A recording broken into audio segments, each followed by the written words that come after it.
আমি কি কারো পাকা ধানত মই দিছি কদিন পাকা ধানত মই দিলে তা হলো যে মানুষ আমার কিছু করবে আমি সহ্য করবো পাকা ধানত মই দেয়নি কিচ্ছু দেয়নি মানুষ খালি সবসময় আমার সাথেই লাগবে আমি কি করবো কও আমি শখ করে কালকে কলেজের গেছি কলেজের যায় সে প্রিন্সিপাল আমার দিকে তাকে আছে কলেজের গিয়ে ঢুকতে কি না ঢুকতেই তাকে আছে আমার কি আমার দিকে তাকে আছে কি সব তাকে থাকবে লেখো আমি কি ওই প্রিন্সিপালের পাকা ধানত মই দিছি লেখো মই দিলে তো টাকা থাকবো নাকি ওরা কিছু মনে করিনি সোজা আমি চলে গেল কলেজের ভিতরে ঢুকে আমার দিকে পিউনের টাকা আছে কিরে পিউনের দাঁড়াতে মই দিছি পিউনের দাঁড়াতে মই দেয়নি তাইলো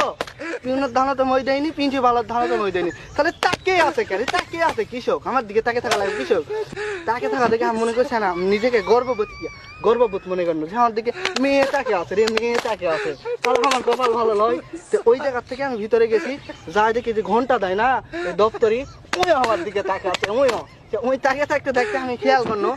মুচকি হাসছে ওই দপ্তরে আবার ক্লাস খাবে কে দপ্তরি তো ক্লাস খাবে না তাইলো দপ্তরি ক্লাস খাবে না ভিতরে চলে গেছি স্কুলের ঘরের ভিতরে যত ছাত্রছাত্রী সব আমার দিকে তাকিয়ে আছে কি তাকে আছে কে আমার দিকে তাকে থাকবে কৃষক আমার দিকে তাকে থাকছে অবশ্যই কোনো কারণ আছে কারণ ছাড়া তো জীবনে তাকে থাকবে না এই তাকে থাকা দেখে আমি স্কুলের ঘরের ভিতর থেকে বার হয়েছি টয়লেটের গেল টয়লেটের যায় আমি বসপা লাগবো এই সময় তাকে দেখি কেউ আমার দিকে তার ক্লাস খায়নি আমার ছেলে প্যান্টের চেন খোলা আসলো আমি বুঝিনি কেউ আমার মান সব শেষ আমি মনে করছিলাম সবাই আমার দিকে ক্লাস খাচ্ছে